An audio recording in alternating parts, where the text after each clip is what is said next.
That's called courage. Now, it wouldn't be transfer deadline day without mentioning Sunderland, would it? And Sunderland is shit off a stick already. Alright everybody, and welcome back to another video on the channel. Now, Fabrizio Romano's reported this morning that Sunderland is set to hijack the move for Lutsharel Geertruida. Marseille was set to get him, and Sunderland have went and got their man. Before we get on with the rest of the video, do us a massive favour on this beautiful Monday morning. Smash the thumbs up on this one and subscribe if you're brand new to the channel. And as always, these videos are brought to you by Tyne & Wear Garage Doors. Now, Lutsharel, it's been reported this morning that Sunderland have to pay a 2.5 million loan fee, and then we've got a buy clause in it of 20 million euros at the end of the season, which for me, it's great cover for Hume. Or this kid you're bringing in, is he really going to be cover, or have we bought him to start in games? He looks really, really good. Now, he's a versatile defender, primarily a right back, but he can play centre back and defensive midfielder, believe it or not. Can I remember when Nordy came to the club and we thought Nordy could be cover because he is a right back, but he's been playing most of his time out in Bayern Leverkusen as a defender. Now, he struck up a great partnership with Alderete in defence, and he looks class. They were amazing against Brentford. So I think Lutsharel has been brought in as a right back. Could he start?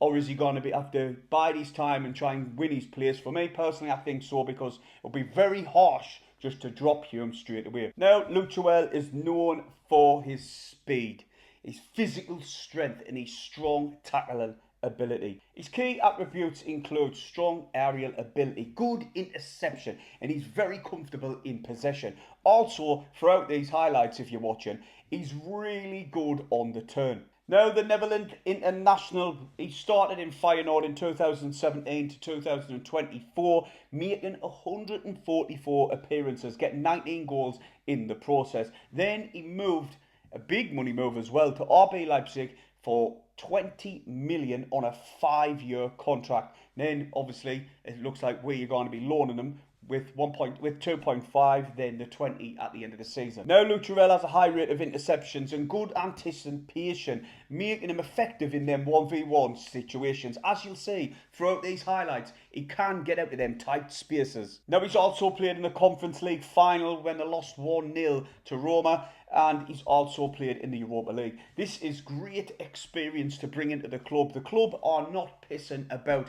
As we're about to talk about in just a second about the striker situation, the KLD has came with a plan and he's spent big. He's been very ambitious and he's tossing a lot of money at this window to stop us getting relegated and keep us in the league. We are on 6 points already as we're going into this international break, and Southampton all last season they managed 12 points. We're nearly halfway. Well, we are halfway there to their 12-point target. We should stay in the league the way KLD has been spending some money. Now, moving on to Chelsea and Mark Guew. You've seen the injury to Rory Delap, that he's going to be out for weeks, maybe even months. And Chelsea have come to an agreement with Sunderland to recall Mark Guew. Now, I've seen a few fans, fans, that is, giving Mark Guew sticks saying, who cares, it was the worst loan ever, this, that and the other. For me, Dan's was, he didn't even play. But regardless, I didn't think we've seen enough of Mark Guew to come up with that assumption. For me, personally, when he came on against Burnley, I thought he was bright, getting himself about. He looked alright, considering he'd just been tossed straight in. Then, against Huddersfield, you know, first off, everyone was crap. Everyone was. Then the second half, he got his goal, and you thought, yeah, more game time, understanding with each other on the pitch. We might see something good with this big physical lump up top. But it's by the by now. He's went back to Chelsea. We've got to move on. And it looks like Sunderland are moving on. They're set to sign Brian Brobbey from Ajax. He's only 23-year-old now. It looks like this signing is actually going to happen. And I'm so glad Sunderland haven't been, you know, dawdling and taking the time. And when it comes to the window, like we have done before, the window shuts and we're left short. No, they're gone out there and they're gone after Brian. Now, he does fit our bill.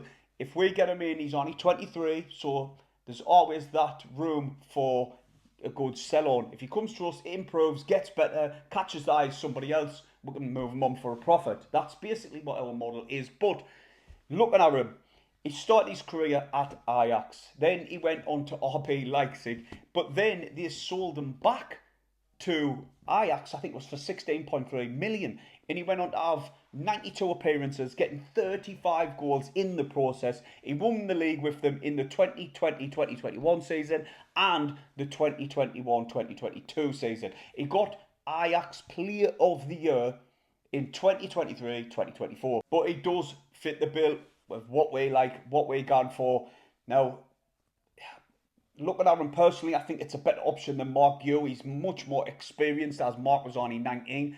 This lad's a little bit older, and he's played quite a few games of competitive football at a high level as well. So for me personally, I'm liking the looks of Brobbey. Also, I forgot to mention he's a Netherlands international as well. There's two in one day. Now, personally, with the Lutsharel one, I think it's mint that we're getting him on loan. Keeps us in touch with our PSR. Now, all jokes aside, it's nice to have strength in depth. And in the defence, we have got numerous options in now. Now, obviously, you've seen the rumours regarding Jensen Silt potentially moving to the Netherlands as well. So that could be another outgoing. You've obviously seen the rumours regarding Patrick Robertson. He could be potentially dropping down in the Championship with Derby County. For me, I wouldn't let that happen until we've got a strong replacement in first. There's no point in getting rid of bodies and being short, especially in that right wing position, because we've only got Talby and we've only got Roberts. But with Brian, I'm over the moon that we're just quickly getting another striker in, as we've lost Mark Yu now. Let us know your thoughts on these two coming in. I know there's no scarf pick, but there hasn't been a scarf pick for a while. And one Fabrizio Romano tweets, you know, it's 9 times out of 10 when he says, here we go, it's going to happen. But until the club announce it, I do understand that, you know, it's just rumours. But these have got a lot of meat on the bones. So everyone, what do you think? Beautiful Monday morning, kicking it off. Probably be back on this channel again with some more news later on, or Steve might, you never know. So let us know in the comment section below, what do you think of these two signings? Hit the thumbs up, subscribe if you're new, and I'll see you in another video.